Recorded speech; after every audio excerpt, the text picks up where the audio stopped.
Dando continuidade ao canal Palavra do Cristão, hoje eu vou falar sobre cegueira espiritual. Não raras vezes dizemos o seguinte ditado: um cego não pode guiar outro cego. Entretanto, existem muitos cegos que são independentes e são sim capazes de guiar outro. Mas esta é a cegueira física. Quando adentramos o tema específico da cegueira espiritual, o assunto se torna um pouco mais complexo e até polêmico. Pois, qual cristão admitiria ser cego espiritualmente? Primeiramente, devemos saber que a cegueira espiritual significa não enxergar com os olhos do Espírito de Deus, isto é, com os olhos do Espírito Santo. Pessoas que se valem muito mais da razão ou da emoção, deixando o espiritual de lado, geralmente se tornam cegas espiritualmente. Indivíduos que se deixam, ou que são bajulados, adulados e elogiados com frequência, também podem passar a adquirir essa característica. A cegueira espiritual torna o cristão fraco, suscetível ao ataque do inimigo. Indivíduos assim tendem a acreditar demais nas pessoas, mesmo naquelas que não passam ar de credibilidade. Podem se tornar desorientadas, se aborrecerem por qualquer motivo e se estressarem facilmente. Com isso, a saúde é obviamente prejudicada. Ao contrário disso, a pessoa que vê com os olhos da fé, isto é, com os olhos espirituais, é mais feliz, estruturada e confia plenamente em Deus. Portanto, não teme nenhum mal, pois sabe que o socorro vem do Senhor. É sabido que a verdade liberta. Por isso o Santo Espírito veio para abrir os nossos olhos, nos mostrar o caminho a ser seguido. É importante destacar que a pessoa que tem os olhos espirituais abertos não sente dificuldade em realizar nenhum tipo de trabalho ou função, já que Deus lhe mostra como fazer e por onde começar. Deus, então, nos guia, dando-nos sabedoria, inteligência, discernimento e tranquilidade. Há de se dizer que a cegueira espiritual não escolhe idade ou experiência de vida. Sendo assim, se você não estiver em comunhão com Deus, será cego espiritualmente. É válido ressaltar que mesmo as pessoas que possuem os olhos abertos podem vir a tornar-se cegos espiritualmente, independentemente da idade ou da experiência, como foi dito antes.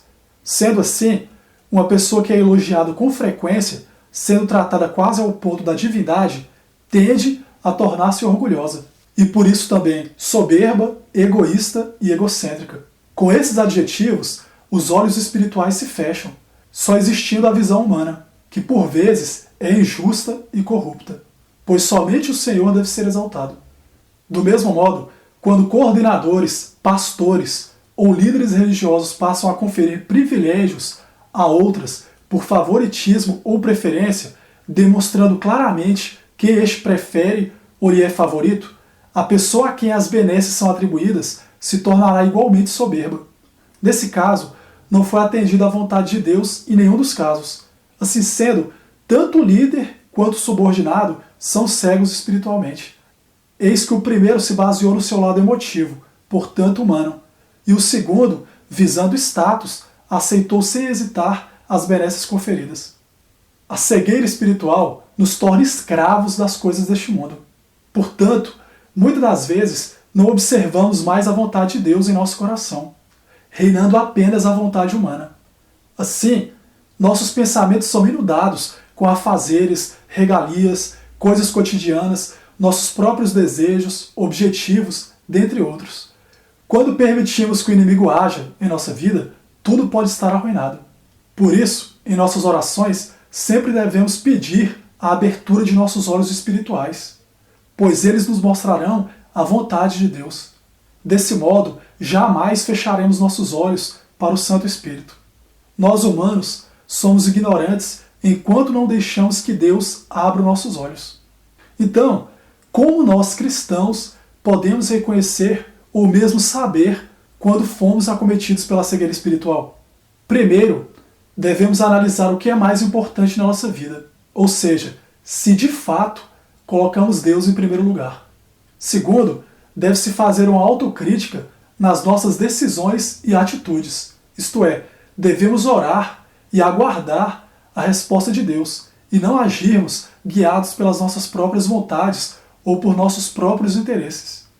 Desse modo, o líder religioso não deve unicamente nomear determinada pessoa para determinada pastoral ou ministério porque por ela tem admiração, preferência ou por qualquer outro motivo. Ele deve, antes de tudo, orar e ver se esta é realmente a vontade de Deus, pois muitas das vezes a nomeação de um leva à saída de muitos. Eis que a pessoa pode se valer do cargo que ocupa para demonstrar sua prepotência e arrogância, já que para muitos o altar não é o lugar de adoração, mas um palco para ostentação. Terceiro, devemos sempre considerar o próximo como verdadeiramente nosso irmão. Devemos fazê-lo se sentir amado, aproximá-lo, pois o cristão ama o seu próximo como a si mesmo e jamais o rejeita. Portanto, seguindo a Cristo na pessoa do irmão, jamais fecharemos os nossos olhos espirituais, pois estaremos cumprindo o segundo mandamento. Em conclusão, sempre devemos colocar a vontade de Deus como preponderante. Líderes que se deixam levar por suas vontades humanas ou se deixam levar por bajulações, adulações, presentes e elogios, sem saber, assinaram o termo final de suas instituições. Pois por conta disso, a providência será afetada, a obra ficará estacionada, sem que, mesmo passado muitos anos, esta saia do lugar em que se encontra.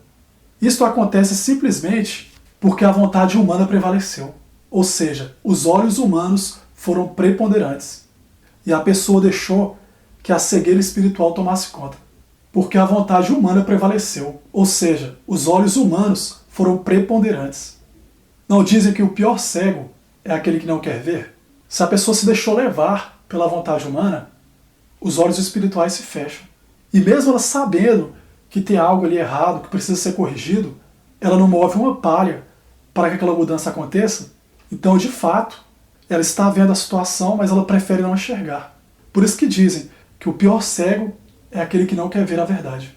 Eu encerro mais essa reflexão, peço que compartilhem este vídeo nas redes sociais, dê um like e se inscrevam no canal para ficarem atentos às próximas postagens. Um abraço a todos e fiquem com Deus. Até mais.